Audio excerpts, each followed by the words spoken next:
Joined by On3 Director of Scouting, Charles Power.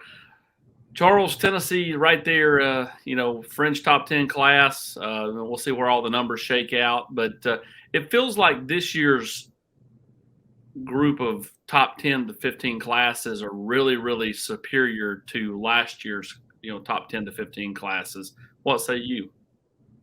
Yeah, it definitely seems that way. I think there's a couple classes at the top. I think like Alabama signed a top class again, finished pretty strong. But I think generally speaking, that top group, like you mentioned, Austin, is a little flatter. There seems like to be like a little wider distribution, of talent. And I think that probably benefits teams that are kind of in that 5 to 15 area. I think there's just not as big of a gap. I mean, I think back to doing this a couple years ago. You think of maybe the 2020 cycle.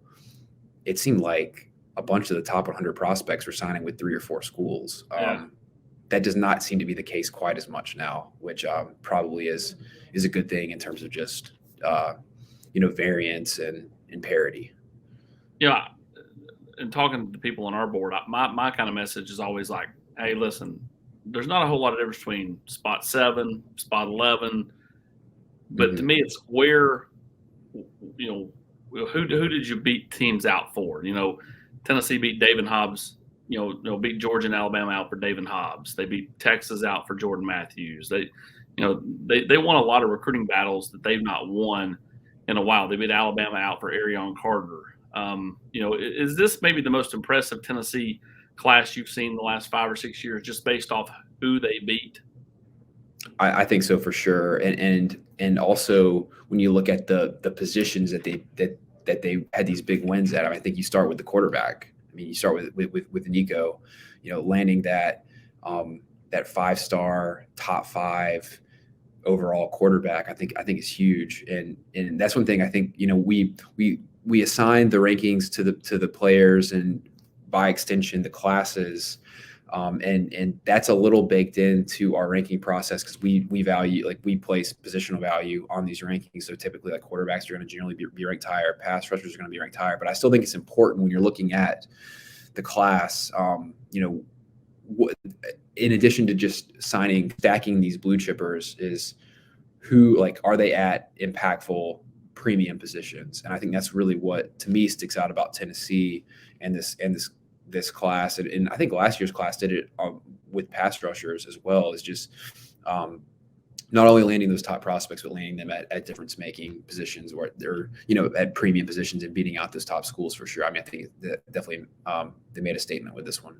Yeah, you talk about last year's class: Tyree West, James Pierce, and then Josh Josephs, the back end of that class defensively. I mean, everybody knows Tennessee can score. They can score with not great talent.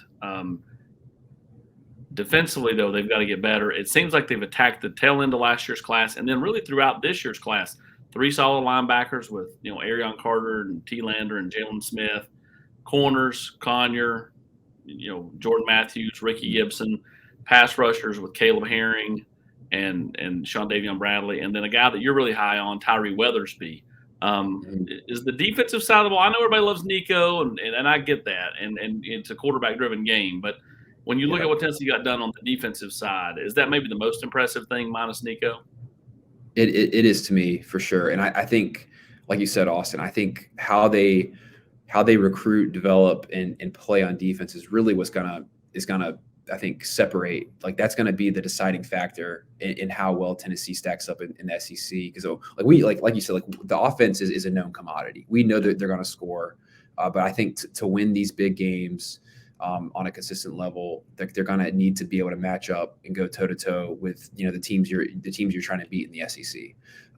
And so I look at that defensive group, and really I think what sticks out to me is just I think the types of players they're bringing in fits from a philosophical and play style. It fits the kind of players that you want to have paired with a dynamic offense. These are guys in the front 7 who can really get after the passer.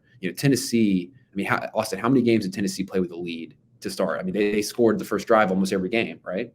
Yep. So I think when you look at Tennessee and how you want to build their team, I think they're doing it in a really smart and well orchestrated way, and that they're adding these speed rushers, these defensive linemen who can get upfield and rush the passer, because teams are going to have to throw against Tennessee because a lot of times they're going to be playing from behind.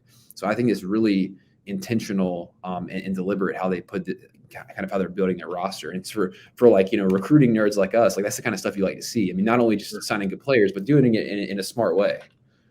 Lastly, they still did get some nice pieces on offense.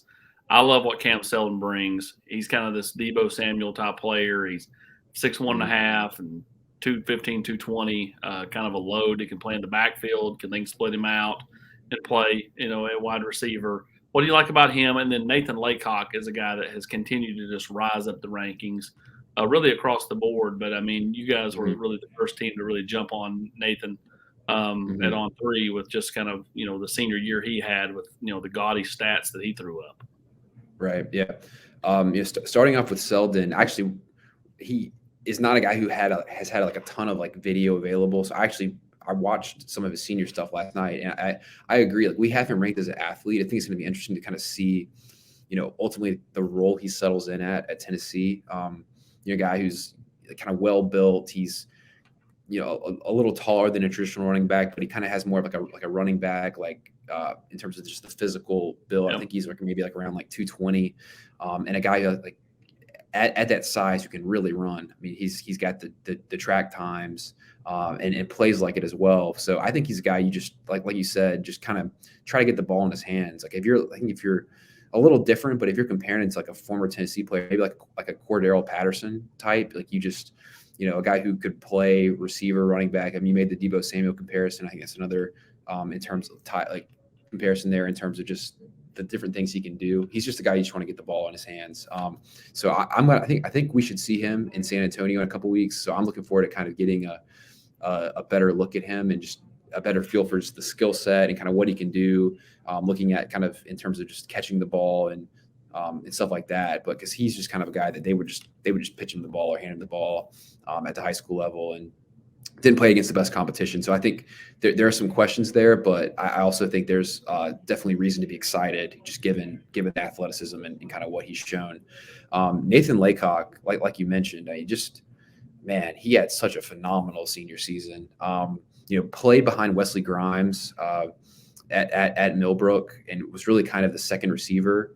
And I think once we got to see just the target share increase, I mean, he just completely went off this fall. And so I think when you look at the production, I think he finished. I got his stats right here. I think he had over 1,700 yards, 23 touchdowns. I think they made the state championship or semifinals. They made a deep run in the playoffs.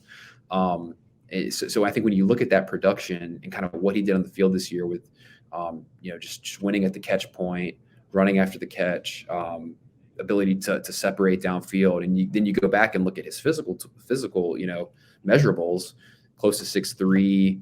I think he was 195, between 195, 200 back in the spring. Long arms, 33 plus inch arms. So he's one of the longer receivers in this group. And then he runs 10.8 on the track, and you pair that with the production, it's that's a top 100 prospect. So I think that just kind of speaks to, the fact that Tennessee was on him really prior to all of that. I think just speaks to their evaluation process and ability to kind of mine a guy like that, and get all the information and project. I think one of the things that is a little bit of a, maybe not a lost art, but that we just don't talk about enough, is just the ability to project.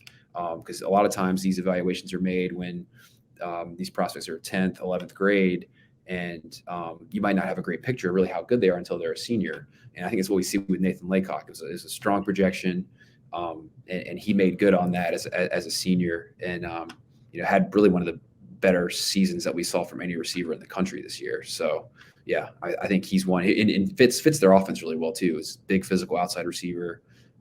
He can do a lot of different things. So yeah, I think that was a great find and get for Tennessee. Tennessee wraps up class number 2 for Josh Heupel, right there, right around the top 10 mark. We'll see where they finish once the final rankings come in after the second signing period in February. But Tennessee doing a really nice job, and 2 5-stars in this class. David Hobbs on the defensive side, Nico Iamaliava on the offensive side. He's Charles Power. I'm Austin Price. We'll see you over on the General's Quarters on Volquest.